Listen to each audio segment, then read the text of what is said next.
fancy entrepreneurs online, the fancy home, the fancy cars, the incredible vacations. But how did they do it?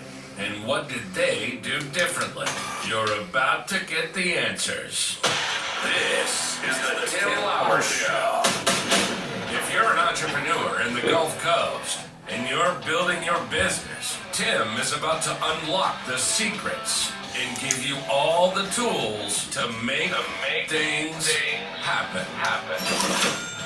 Get control of your life, become a baller, and together we can make our community the best in the world. Let's do it. This is the Tim Lauer Show, and this is Tim Lauer.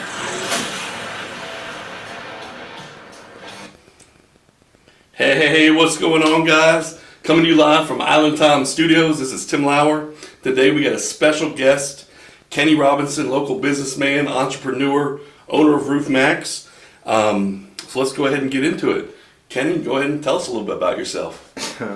Well, like you said, Kenny Robinson. I own Roof Savers, LLC, roofing company here. We are the local Roof Maxx dealer. It's a big component, big part of what we do, how we run everything on the day-to-day. And man, I was police officer for a little over a decade. And Awesome. Thank you for your service. Yeah, absolutely, man. It was a very rewarding career, something that I absolutely loved and wasn't even trying to get out of. Macy, my wife, actually, when we got married, she had never had kids. She was younger than me and wanted to have a couple babies, and I knew we couldn't afford them, so I started looking for a way to make some money on the side and kind of got into a side hustle that turned into a full-time hustle and has evolved into so much more. Awesome. So, it worked out. Great. Yeah, today we're going to dive into taking that leap of faith. I see Jack Rich is on there live with us. What's going on, Jack? Thanks for joining us. So let's talk a little bit about that. What would that transition look like? So you're a full-time police officer. You're starting your own business on the side. What kind of hours were you putting in? So, I don't know the number, but it was in excess of 100 for sure starting out, because I was working shift work as a police officer. So we were working 12-hour shifts, 7 out of 14 days. I had a 12-hour shift somewhere. If I was on night shift during the days, I was getting up early, running appointments, running sales appointments, because I was working and on the on the weekends and that kind of stuff, I was trying to get work done. My off days, I was the one actually on the roof doing the work and everything else, and trying to field phone calls and all of that. And about I would say a week or two in, we had a very big week. We did about 18,000 in revenue one week. Wow, And at that nice. point, I was like, holy cow, we've made it. We're rich. You can quit your job. And so anybody listening, don't tell your wife to quit her. Don't tell your wife to quit her job. Macy thought that was a great idea. She went ahead and quit her job. But what it did is it opened up an opportunity for her. She was a dispatcher at the sheriff's office. She was amazing on the phone, and already used to scheduling and sending people where they needed to go. So it was just we realized she didn't need to quit her job that quick, because as a big lesson I learned early on as an entrepreneur is that all the money in your bank account isn't your money. That's right. When I figured that out, she didn't need to quit her job just yet, but she just transitioned and started working with me and has been actually a partner right there by my side the entire time ever since then. So Nice. maybe nice. one day we'll do a episode on working with your spouse. That's right. That's it. Absolutely. And so much our spouses and our partners are so much, even the kids are so much a part of what we're doing and stepping out there. So it's just great to, when they can work with you, awesome. When they're just got your back and your support, that's awesome as well. So any aspect, shout out to the spouses out there. Without a doubt, absolutely. So cool.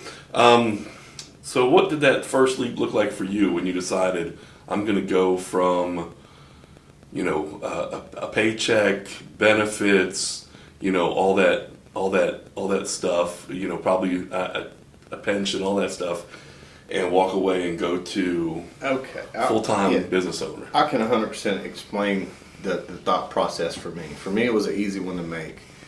I grew up very poor. I mean, very, very, very poor.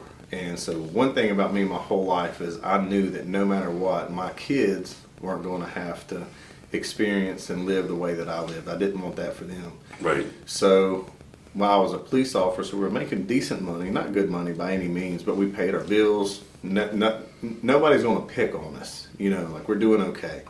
And when I decided to make the leap was when the amount of business that we had coming in exceeded my ability to do both. I knew I had reached a point to where this is no longer a side hustle. Like we were already doing over $1 million a year in gross revenue, which wow. Just for anybody who listens to that, who's thinking about becoming an entrepreneur, don't get excited about that, because that doesn't mean that any of that money is yours. But we were generating over $1 million a year in revenue by the time I decided to make that transition, because at that point I was like, if I just focus on being a police officer and just let this kind of go, even though I wasn't making money, well, I was making a little money, but even though I wasn't where I felt like I needed to be or should have been, there were at least 50, 60 people that were dependent on those jobs that I had created to put food on their tables, to provide for their families.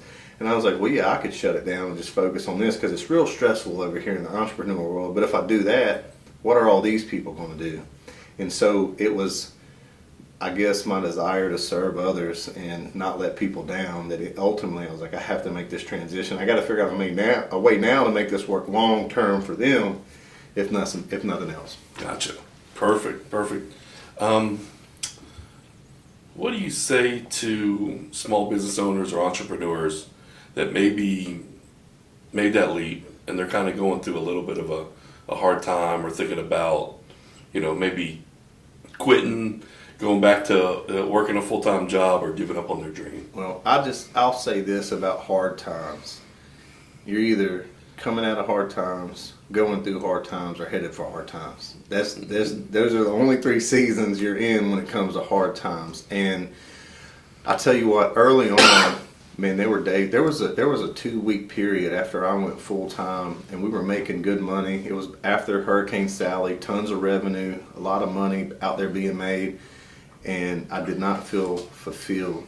We were having some cash flow issues, struggling making payroll, and I wasn't good at managing money. I didn't understand everything that went along with being an entrepreneur: taxes, workers' comp audits, licenses, trainings, all these things that I never even thought about were taking their toll. I found myself in a really dark, almost depressed spot. I didn't want to leave the house, and everything in my soul had me regretting leaving law enforcement. Man, you had a career that you were really good at, that you were excelling at, and here you are, you're going to go out of business. You're fixing to lose everything that you've ever worked for.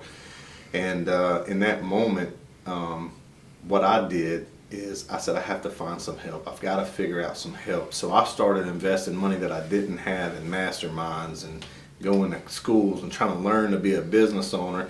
And just so happened, I saw a guy, a guest speaker one day, and for whatever reason, he resonated with me. I reached out to him afterwards and hired him as a business coach. Nice. And I said, and I'm going to share the number. I don't like to talk numbers, because a lot of people, especially listening to this podcast, maybe new business owners, and you can say a number sometimes that people don't understand. They judge you for it, but I'm going to say it anyway. When I reached out to him, he said, I'll work with you. I'll talk to you for 1 hour, basically on the phone over Zoom every other week for $2,500 a month. And I thought, I can't afford $2,500 a month, but I really wanted to work with this guy. Yeah. And I was talking to my wife, Macy, and it was one of the hardest moments of my life. And I said, we don't have the money. I don't know what to do. And she said, do whatever you think is best. And I remember asking her, I said, what do you need from me? What do you need from me? And she gave me a hug. And if I start crying, you don't laugh at me, but she gave me a hug. And she looked at me right now and she said, I just need you to believe in yourself the way I believe in you. And man, it was profound. So at that moment, I decided, you know what, I'm gonna do this, and I'm gonna give it everything I have. And I hired the coach that I've worked with for almost 2 years now, and he started teaching me things like gross margins, net margins. What's your job acquisition cost? And I was like, what the heck is that? You know what I mean? So we started going through all these things, and that's when I started to realize I am making money. I just don't know how to allocate it properly. And so I started learning businesses, learning financial concepts and all of that. And then before long, we were able to do $1 million less in revenue and have about a $500,000 shift in the profit, and that didn't mean I was making 500,000. It meant I was no longer losing money and actually making a little bit of money. So, and then it just grown and evolved from there. So That's great. And then, that's, at first you don't realize it when you're starting a business, but from going from where you are to where you need to be, you can't do it by yourself. You got to employ people or bring on people surrounding you that have been there and done it before. that's right. You can't, and that's a lot of what goes on is people take advice from people that had never been through the trenches or had never started their own business or never done different things, and it may deter them or it may do other things, but it's really important to go with somebody who's been through it before. 100%, and that's also why I love the concept of your podcast. And I'm going to do one similar to this. And ironically, the name of my podcast is "Avoid the Confusion" with Kenny Robinson, because there was all that confusion on the front end. I'd be like, "Hey, I'm going to do this," and I would have a friend of mine be like, "There's no way that's going to work," and I'd be like, "Dang, he's right. There's no way this works." But this guy that's giving me advice may, just be a truck driver or an employee somewhere, and not that there's anything wrong with that. If that's what winning looks like to you, then by all means be happy in whatever it is you want to be happy in, but don't take advice from somebody who's never done what you're attempting to do and take it as rock solid advice. Just understand that that's just an opinion. An opinion may be accurate, but it could be way off also. So there's a lot of confusion on the front end when you're trying to figure things out on your own. And so I really like the fact that you're doing things the way you're doing it, for sure. Yeah, appreciate it. No, I completely agree that, when you're looking at the advice and people coming in and different things, and you just got to be smart. There's so much information out there. You just got to make sure you're bringing in the right information. And there was so much that I did, like when I started my businesses, that if I had known what I know now or know how business is supposed to be, I may not have done it. But I probably wouldn't have been as successful either, because there's something given to that, to that not knowing, or that, kind of being a little vague on what you need to do. That's right. So to me, if I had hired a business coach day one and not made some of those huge mistakes, I wouldn't know the consequences of those bad decisions. I wouldn't fully understand it the way I do right now. Yeah. So there's a lot of things that I avoid at all costs today because I know to avoid them. And I think you telling me, "Hey, don't go do this," that's some great advice. But if I go do that and then it bites me big time, that's a lot different than someone saying, "Don't do this." Your brain will compartmentalize that information, and it'll be readily available for the rest of your life. As soon as you get in that situation, you're like, "Red flag, don't do this. We lost a lot of money doing this." So I truly believe I think as a young entrepreneur, early business owner, somebody trying to build something, don't be afraid to fail. Embrace it. It's going to happen. As human beings, we're inherently flawed. We're going to make mistakes, and it's in those moments that you learn and you grow. And the people who get really good at overcoming those mistakes and extracting lessons from them and pushing through, those are the people who reach like the type of success that many can't even comprehend. I agree. I had somebody state the other day, they were talking about Michael Jordan. Anybody talks about Michael Jordan, they talk about the best in the best in the business, the best basketball player. He comes up everywhere. They talk about all the championships he's won and everything, but they never mention, like he said, I've missed more than 90,000 shots in my career. That's right. But it's the same thing with entrepreneurs. You fail and you get up and you learn from it and keep pressing forward. That's right. Thomas Edison had issue with the light bulb like 100 times before he made it work. So, if you don't have that resiliency to continue to push forward, I think there's something in entrepreneurs' DNA that just causes them to continue to not want to stop. That's right. And it's easy for someone to look at you and the amount of content you put out and the amount of success you portray, or look at somebody who they may look at like me driving a nice car and think, "Man, that must be nice." And it's so easy to look at that and to think that it just happened overnight. That's and right. Nobody's ever there for the struggle. So what I have found, and I mean way more times than not when I talk to successful people, successful entrepreneurs, everybody, they did have that in their DNA to push and keep trying to get better and not be told what they can and can't do, but they also made a ton of mistakes. And they also deep down every day wanted to quit. They wanted to stop. They didn't want to pursue. They were like, what did I get myself into? But you can call it pride, tenacity, whatever it is, but they had something inside of them that they just weren't going to let the outside world see that they felt that way. And they just kept showing up day in and day out, figuring out, if I can just make this work for one more day, if I can make it work for one more day. And then all of a sudden you wake up 10 years later and everything's working pretty good. And you have a little bit of money and then the outside world sees you as an overnight success. And it's just not that way because they weren't there for the journey. That's right. That's right.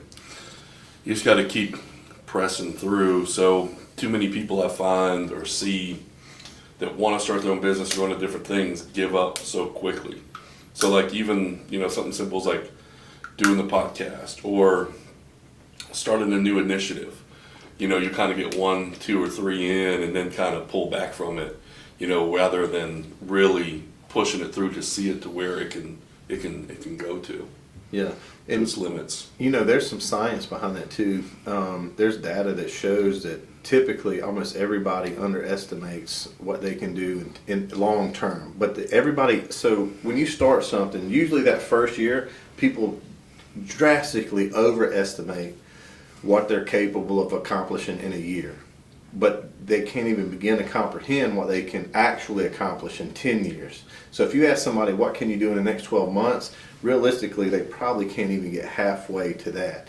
But if you ask them, what do you think you can accomplish in the next 10 years? And they could probably 10x what they see possible for themselves just by showing up. So I think what happens is so many people in that first year, they're not hitting the targets they set. And you're not hitting them not because you're not good, not because you suck, because you don't know. You don't know what to expect. You don't know the questions to ask. So you're learning so much early on that as you start to run into those roadblocks and you start to run into those problems, I think a lot of people inherently start to think, man, I suck. I'm no good at this. What am I doing? Like me, I should have just kept being a police officer. I'll never get this stuff figured out. And then all of a sudden, as long as you keep showing up and you don't quit, you find a way to make it work, all of a sudden you start getting pretty good at it.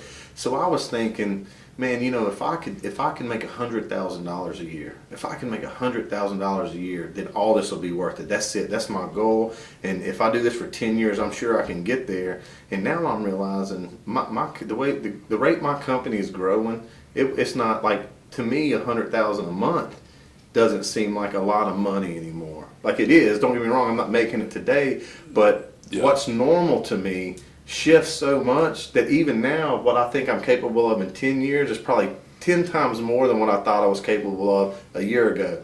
So it makes me excited. So if I keep showing up now, because I have a whole new set of problems now, but as long as I keep showing up a year from now, what do you think I'll think I'm capable of 10 years from then? You know what I mean? So right. If you just don't get caught up in that day-to-day, like the issues, the problems, whether it be cash flow, people quitting on you. You don't know how to interview people. You don't know how to hire people. You have to learn all this stuff. So as these problems present themselves early on, understand they're coming. Look for them. Embrace them. Every morning I wake up when I'm going through my gratitude, I thank God for the ability to overcome the problems I don't yet know exist. Like I'm grateful that He gave me a mind to where I can overcome these things. So to me, early on, don't quit. Stick it out. And you can't even begin to comprehend what you're capable of if you just keep showing up. Absolutely. Great advice. Take a minute and tell us a little bit about Roof Maxx. So Roof Maxx is essentially, it's soybean oil. And you had a bunch of people a whole lot smarter than me at Battelle Labs. It's the world's largest research and development center, and they took a deep dive into soy fusion technology. And essentially soybean oil at a molecular level is almost identical to petrochemical oil. They were using it in Goodyear tires and a bunch of other stuff, and rubbers and this stuff and this and that. And they decided to take that soy methyl ester technology and see what they could do in the roofing industry. And actually they developed Roof Maxx from that concept, and it's spray-on applied to asphalt shingles. It absorbs into the shingle, restores flexibility and pliability by 60%, decreases granular loss by right around 50%, give or take a couple numbers. Decreased damage done by hail impact moving forward by right around 25%, and a host of other benefits. And essentially what it does is it dials back the hands of time on a roof. You know, you have a roof that wasn't flexible, cracking, dry, brittle, losing that protective granular coating. We can slow the coating loss process, restore that flexibility, pliability, which a flexible roof's a strong roof. It increases the odds of that roof surviving windstorms like Hurricane Sally's or any hurricane, but that type of stuff. And essentially it comes with a 5-year guarantee, 80% cheaper than replacing the roof, and your cost per year to keep the roof is a lot less than it is to replace it. So Gotcha. I was able to build and create a specific niche in saving roofs and saving people money. That's why when we got into roofing, I still didn't really have a desire to replace roofs. Even though we're good at it, we replace a lot of them, I still want to save people as much money as I can on the front end, because there's no other company out there doing that. I'm the only roofer you'll ever speak to that tells you when you first meet you, I have no desire to replace your roof. Let's see what we can do to save you money. And then of course, if we can't save it, well, we're really good at replacing them too, so we're going to do that for you as well. Okay, that's some great options from a cost-effective option all the way up to just a full-blown replace. Yeah, for sure, So, for cool. sure. Awesome. How long have you been doing Roof Maxx now? Roof Maxx. So I treated my first house July 29th of 2019. That's the first day I made $1 as an entrepreneur. July 29th, 2019. So nice. hey, a lot of people look at where we are and think it's a massive amount of success in a short amount of time, but I was up till 1 a.m. last night doing estimates, recording video content, sending out stuff, and back up at 6 this morning trying to work out and get ready for today. So even right now today, I'm putting in crazy hours to. It's a lot of success, but if you broke it down in like a 40-hour work week, I've probably worked 15 years over the last 3 or 4. So yeah, that's what it takes, man. That's what it takes. They say entrepreneurs quit their 40-hour a week job to work 100 hours a week for themselves. So that's what they probably more than that.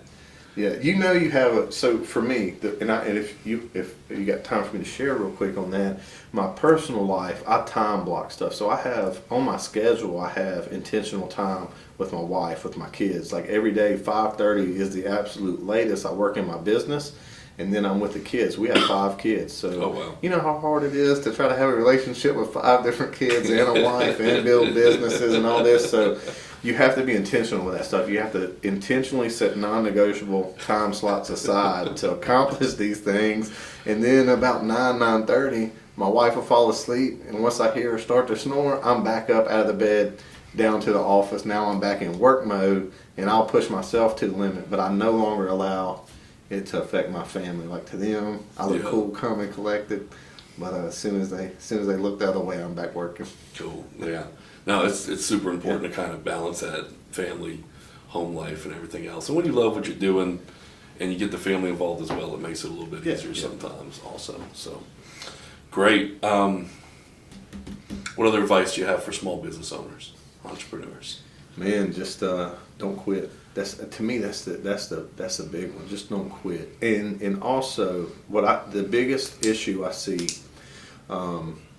because I've gotten into my business coach hired me. I'm coaching clients in his organization now. So now, not only am I looking at my business, I have a few other people that I help. I help mentor new Roof Maxx dealers and looking in their business. I've been doing this for the last couple of years, and so the number one thing that I see is I see so many people that come into a business and they go out there chasing sales training. How do I learn how to sell? How do I learn how to close? And they're throwing all this money at marketing for leads. So it's all about leads and sales and revenue.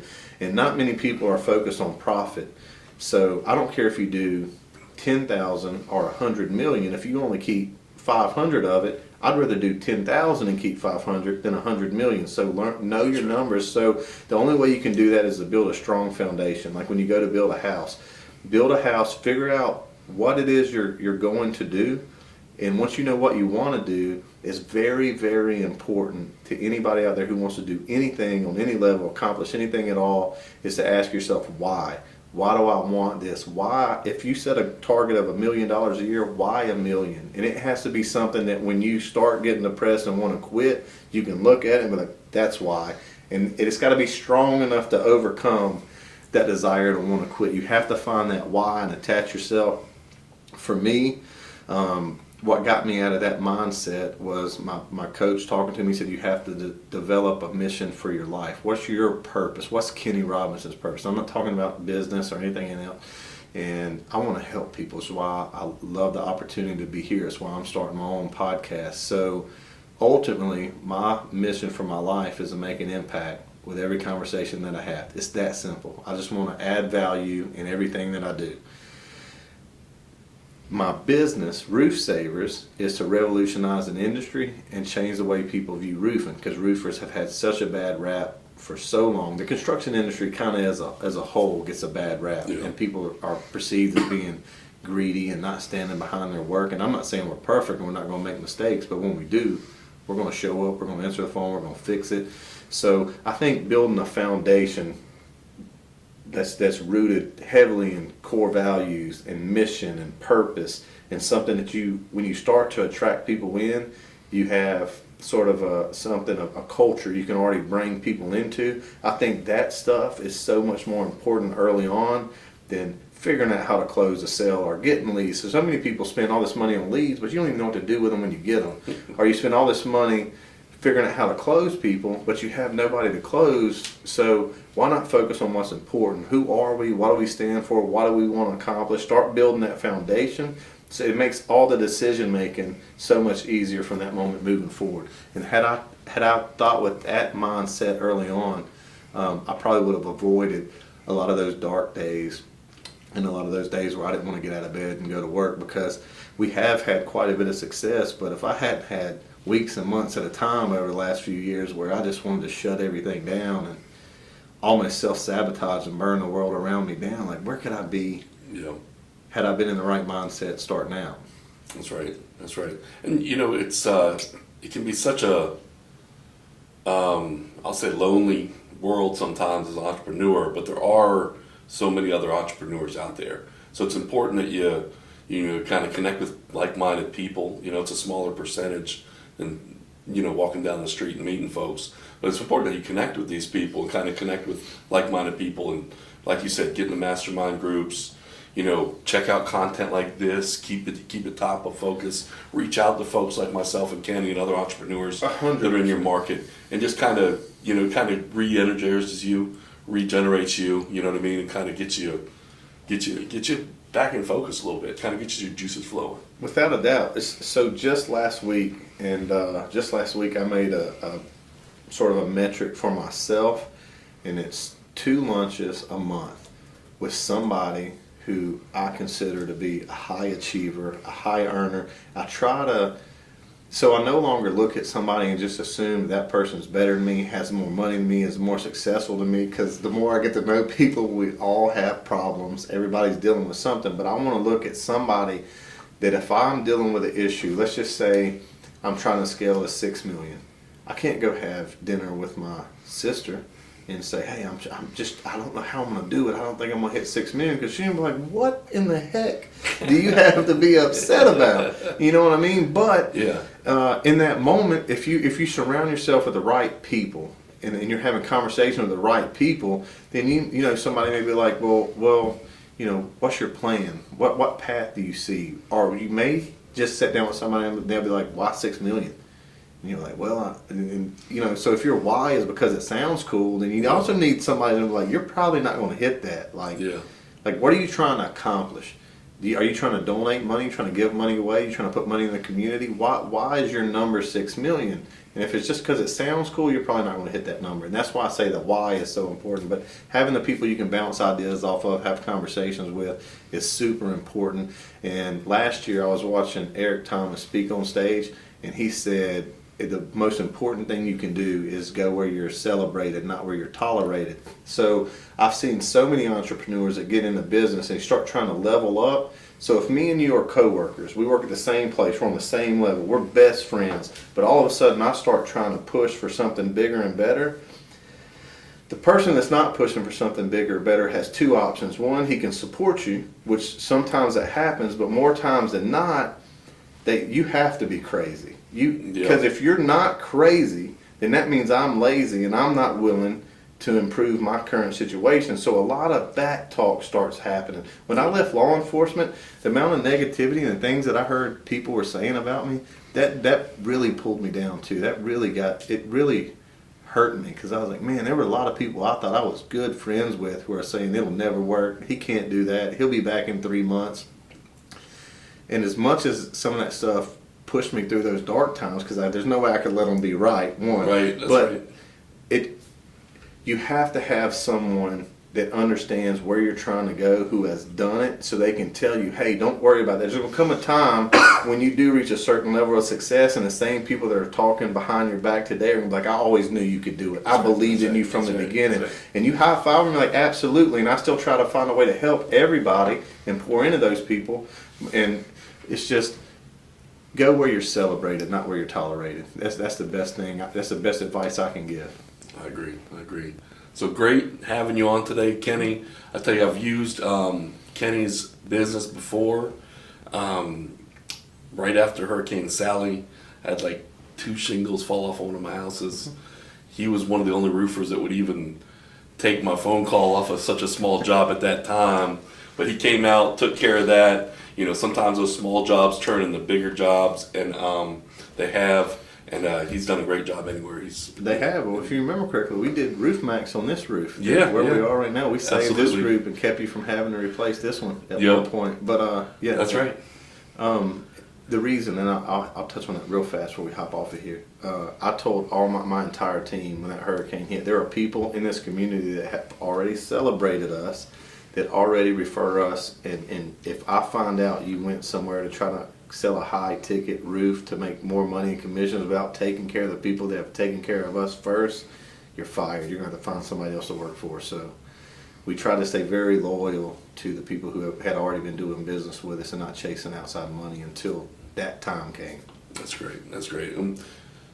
One day we'll get you back on. We'll talk about how to deal with contractors during a major storm or something like that, because I know there's some stuff out there. But Kenny does a great job. How can people reach out to you? So you can find us on any social media. We're roofsaversllc.com. Our office number is 251-202-3908. And other than that, I'm pretty easy to find on social media. You can reach out to me directly. The only issue with that is we're a little busier now than we used to, and I'm not the best at answering the phone anymore, but I try. Okay, cool. He gets back pretty quickly. Thank you guys for joining us today. Love to have it on. The purpose of this is bringing in entrepreneurs, sharing their stories. Hope it inspires you. Hope it gives you some insight into that world. And if you're in it, hopefully it inspires you to go to that next level. So anything you guys need, reach out. We're here for you. And thank you for joining us on the Tim Lauer Podcast.